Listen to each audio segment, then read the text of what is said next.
Assalamualaikum warahmatullahi wabarakatuh. Alhamdulillah, alhamdulillahi rabbil alamin. Wabihi nasta'inu ala umurid dunya waddin. Ashhadu an la ilaha illallah wa ashhadu anna muhammadan abduhu wa rasuluh. Allahumma salli ala sayyidina Muhammad wa ala alihi wa sahbihi ajma'in. Amma ba'd. Faqad qala Allah subhanahu wa ta'ala fi kitabil karim wa huwa asdaqul qailin.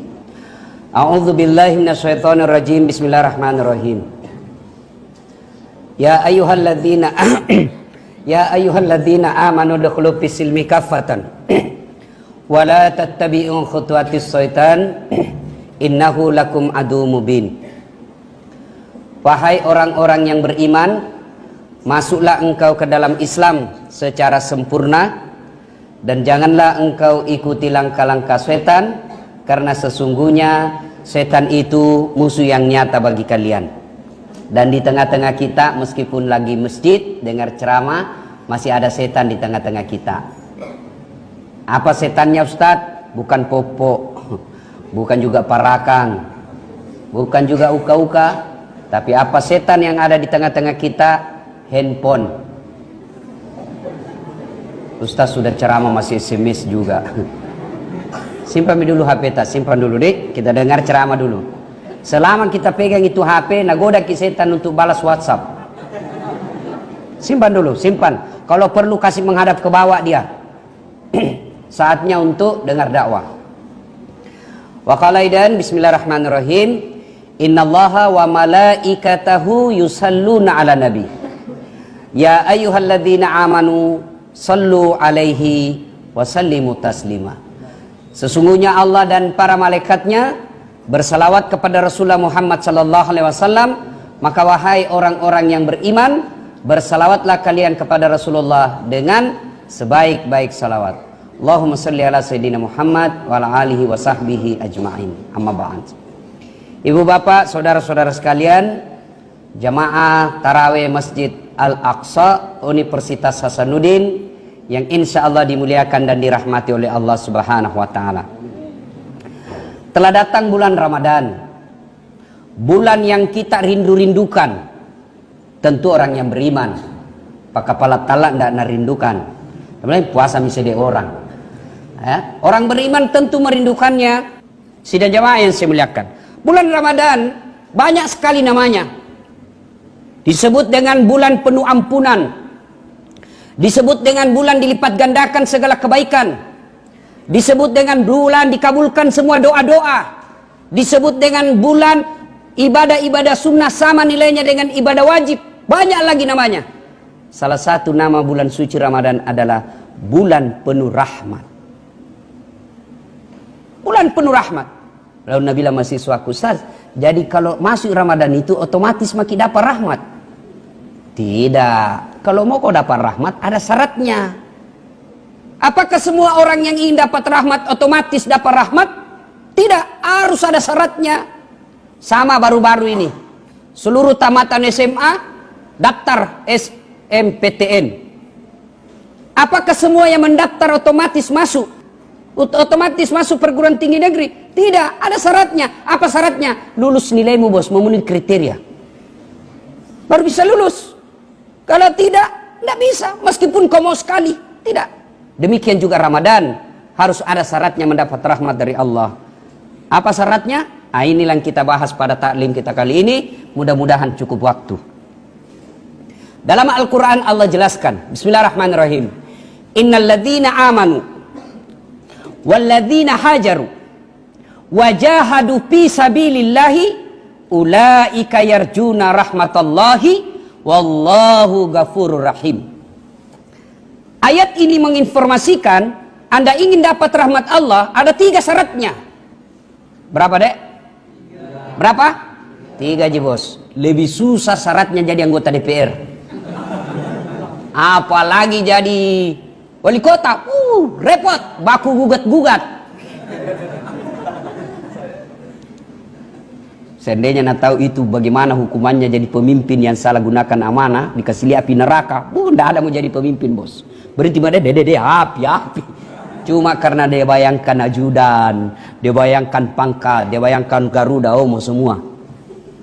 Nah, syaratnya apa? Al-Quran menjelaskan. Satu, innalladzina amanu, beriman kepada Allah subhanahu wa ta'ala.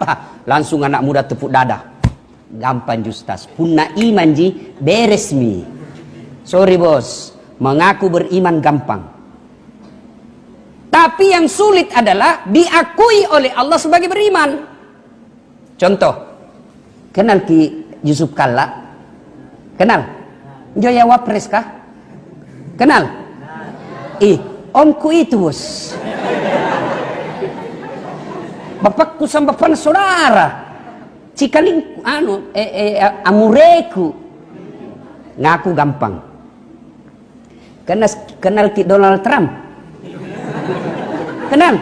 Nenekku dengan nenek itu sepupu. Ngaku gampang. Tapi yang sulit diakui. Saya bilang saya masih pamannya, saya itu Yusuf Kalla paman saya. Tapi begitu dicek ke Pak JK, Pak JK, kemana kan tak beda das atletik? Siapa? Tidak pernah aku dengar. Gaya aja itu mengaku-ngaku. Demikian juga dengan Allah bos. Ngaku beriman kepada Allah gampang. Tapi ketika di cross check kepada Allah, apalagi di akhirat kelak, ya Allah saya beriman kepadamu. Allah bilang mana tandamu? Mana beda tandanya kau beriman? Kalau kau beriman, kenapa pale sandalmu suka injak-injak sandalnya orang? Di luar baku injak-injak sandal pak. Kalau kau beriman, kenapa ketika azan, hayya 'alas shalah, kau tidak datang? Kalau kau beriman, kenapa kau suka berdua-duaan? Selesai salat subuh, alasan pergi jogging. Ketawa kau karena kau nak kena cilaka. Alasan kebugaran. Tapi heran tonga, Ramadan pi sudah baru banyak yang jogging. Selesai Ramadan hilang semua mi.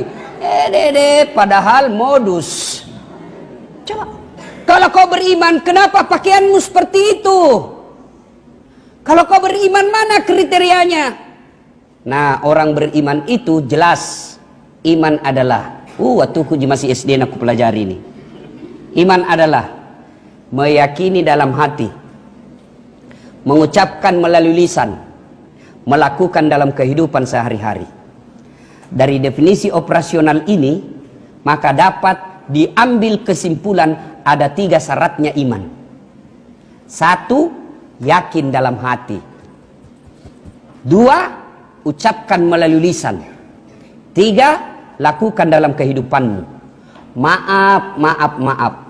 Kita sekarang ini iman kita baru 2/3. Yakin, ucap, belum tentu dilaksanakan. Bagaimana hukumnya jilbab yang lebar dan tidak kentara lekuk-lekuk tubuh? Wajib. Apa maksudnya? Dosa kok kalau kau tidak lakukan. Kenapa sempit-sempit jilbabmu? Lebih seksi kalau begini bos.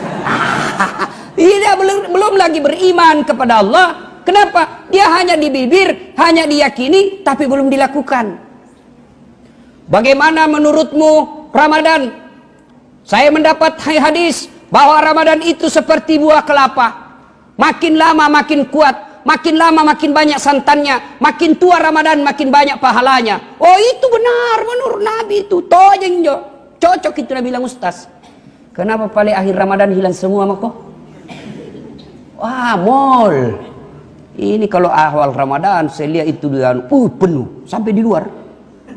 Sampai di luar itu pak. Tapi boleh taruhan 15 ke atas. Tanya nih pak. Hilang semua nih. Nah, memang kalau Ramadan itu kan ibarat sepak bola. Hari pertama sampai 10 itu penyisihan. Namanya penyisihan pak, biar partai abal-abal masuk tonji.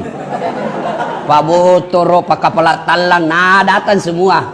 Datang tongi di masjid paling depan itu duduk. Itu biasa Pak Kepala Talang, bukan di sini ya. 10 sampai 11 sampai 20, ini semifinal. Hilami Pak Kepala Talang. yang pergi cari cewek lanjak kasih nih. Dah 21 sampai 30 final. Ini jago-jagonya ini. Kita lihat nanti akhir Ramadan siapa yang bertahan. Biasanya yang bertahan itu akhir Ramadan di masjid yang jauh kampungnya ndak ada sewa kapal.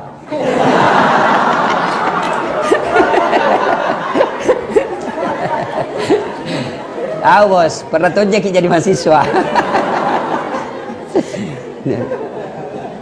Syaratnya beriman. Adik-adik sekalian, kita kuliah di Unhas ini dengan berbagai macam fakultas. Silahkan jadi pengacara, tapi pengacara beriman.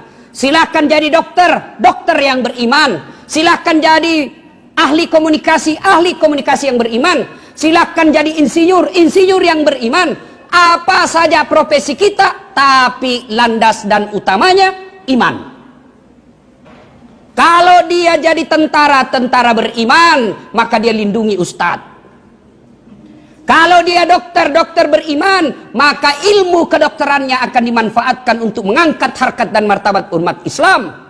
Kalau dia jadi ekonom yang beriman, maka ilmu-ilmunya digunakan untuk mengangkat citra dan martabat Islam. Silahkan apa saja profesi dan pendidikan kita, tapi landasannya adalah iman. Pejabat beriman, tentara beriman, politisi beriman, artis beriman, rampok beriman. Itu ada cerita Ji. Cerita warung kopi. Dia ini perampok masuk rumahnya Ustadz. Ini Ustadz rupanya buku semua di rumahnya. Soalnya buku semua, dinding-dindingnya penuh buku. Begitu masuk perampok, sangin buku. Begitu dia buka lemari, dia ambil buku satu judulnya. Apa judulnya? Cara tobat bagi seorang perampok. Anda jadi perampok.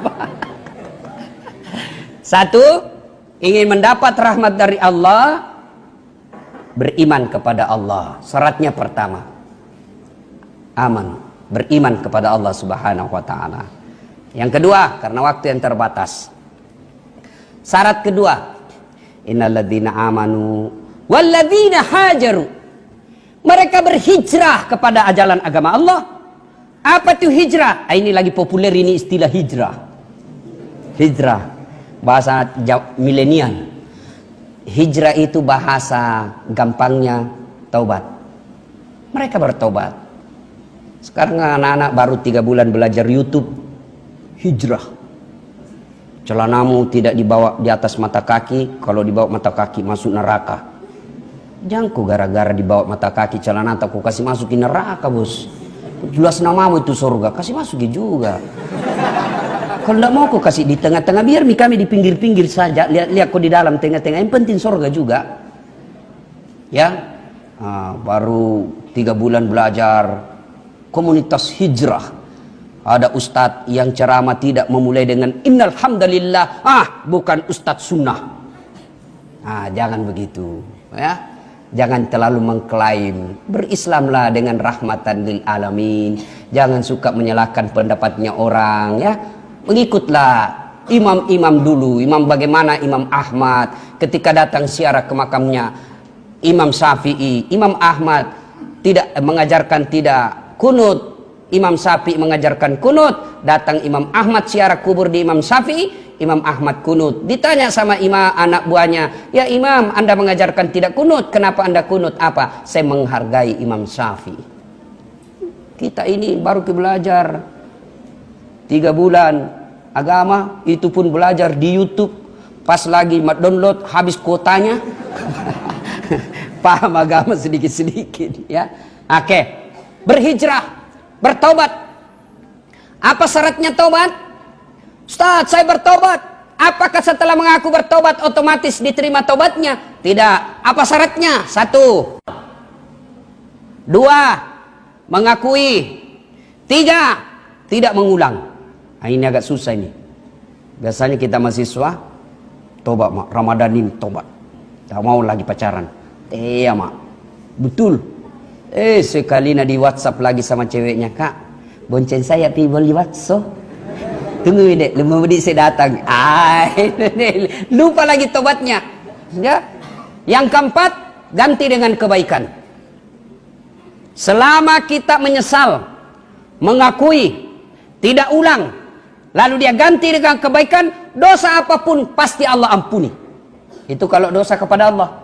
Tapi kalau dosa kepada sesama manusia, tobatnya agak ribet sedikit. Tambah syaratnya apa? Minta maaf sama yang bersangkutan. Dan minta maafnya ini agak berat. Kenapa? Harus disebut judulnya. Ini agak susah. Tidak boleh orang minta maaf saja. Minta maaf lahir batin dunia akhirat, sengaja tidak disengaja, ujung ram sampai ujung kaki. Nah begitu caranya, bos. Gimana caranya? Sunnah, jabat tangannya.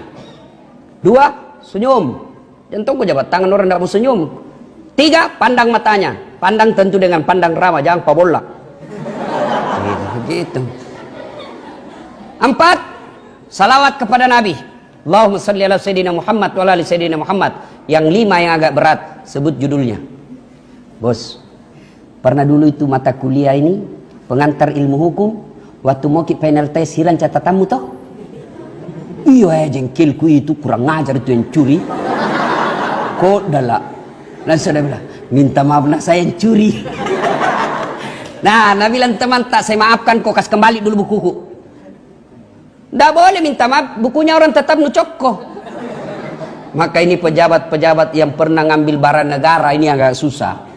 Dia harus datang ke seluruh rakyat Indonesia dan minta maaf kepada seluruh rakyat Indonesia. Adik-adik yang pernah curi sandalnya Pak Imam, Pak Imam maafkan saya.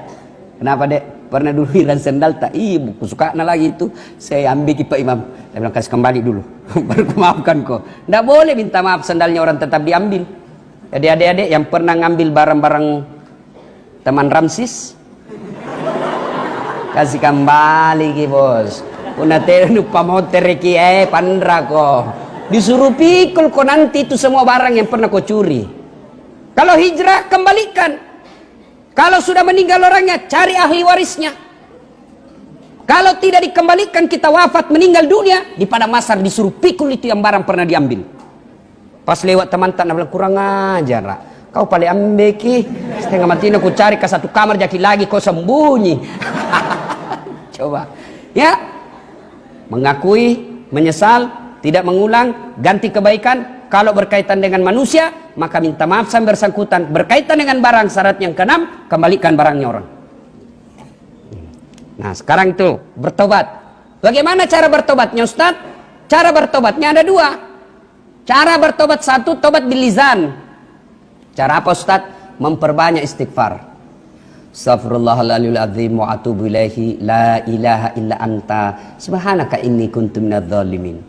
Itu Ramadan dulu waktu ku kecil, TVRI sama RRI itu kan kalau mau orang muka istighfar itu radio, televisi. Nashhadu Allah ilaha illallah wa nastaghfirullah nas'al qaridaka wal jannah wa na'udzu bika min sakhatika wan nar.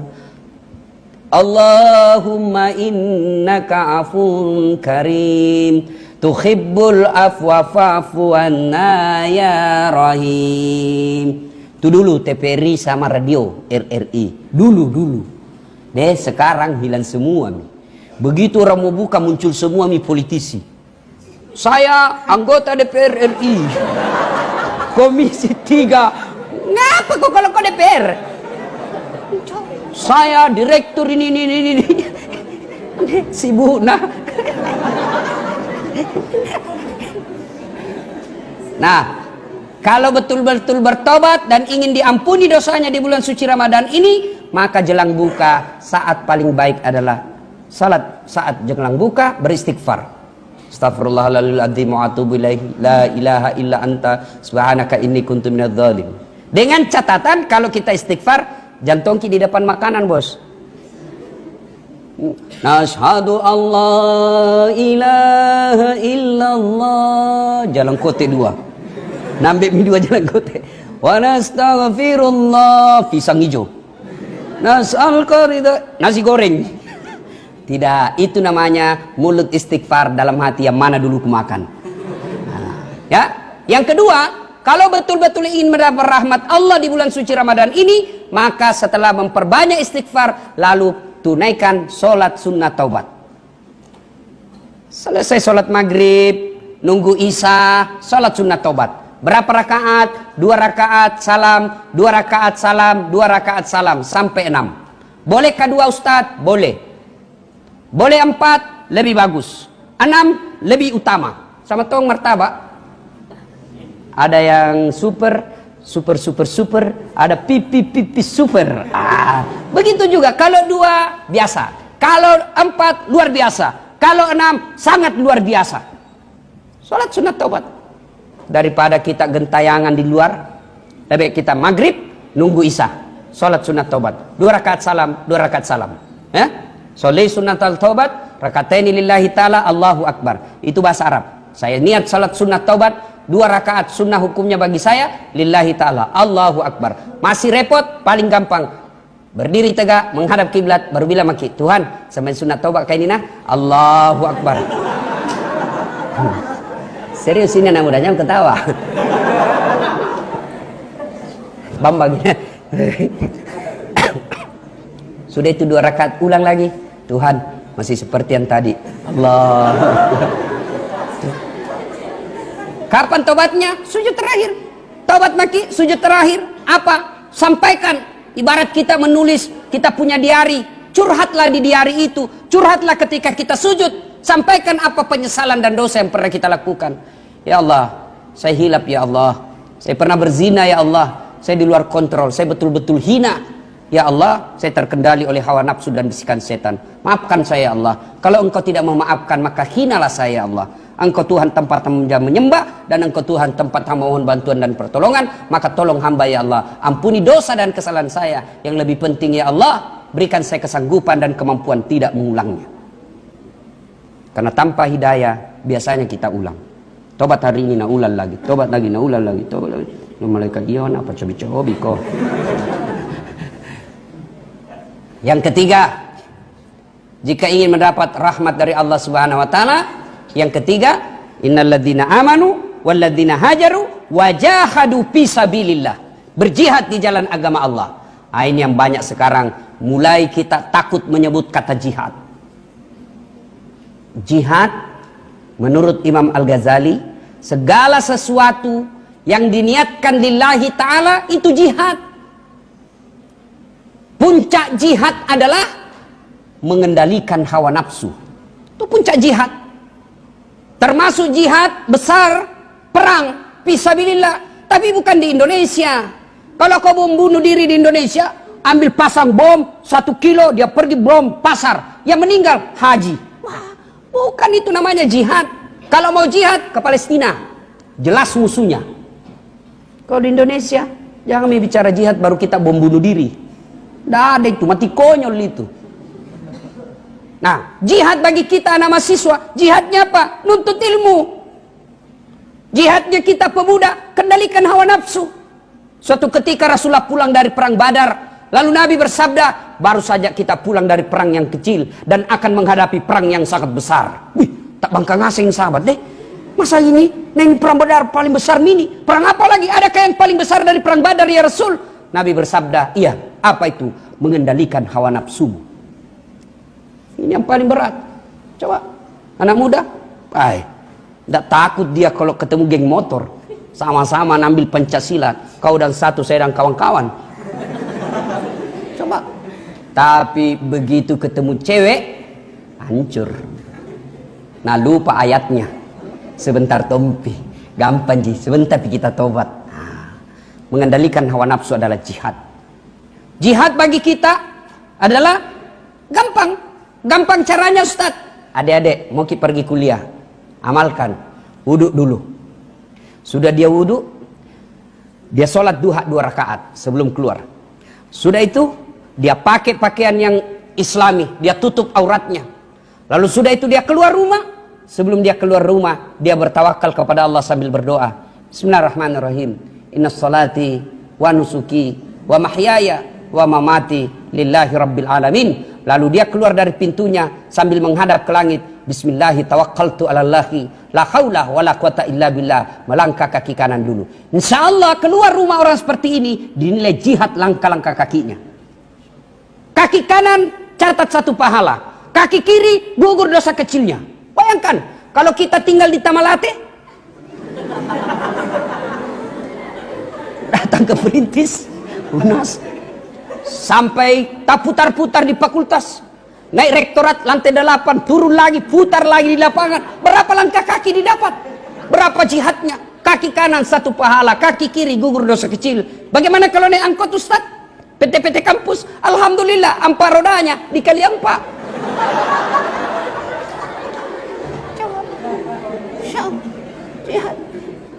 Tiba-tiba kita pulang dari kuliah, ketemu geng motor. Nah tarik kita punya tas ransel, dia tarik juga, kita baku tarik. Nah tinju kita tinju juga, dia pukul kita, kita tunduk, kena. Kenapa jatuh? Nah aku pelan-pelan ji Tuhan. Ternyata usut punya usut, bisulnya nak kena. Kita sudah berdoa, tiba-tiba kita kena peluru nyasar, mati syahid bos. Kok bisa? Bukankah nuntut ilmu itu adalah jihad? Bukankah cari nafkah itu jihad? Bukankah membahagiakan orang tua adalah jihad? Lalu kita pulang dari kuliah, menuntut ilmu bagian dari ibadah. Membahagiakan orang tua adalah ibadah. Karena kita kuliah karena ingin memuliakan orang tua kita supaya dia bangga anaknya sarjana. Tiba-tiba di jalan ditabrak mobil, mati syahid.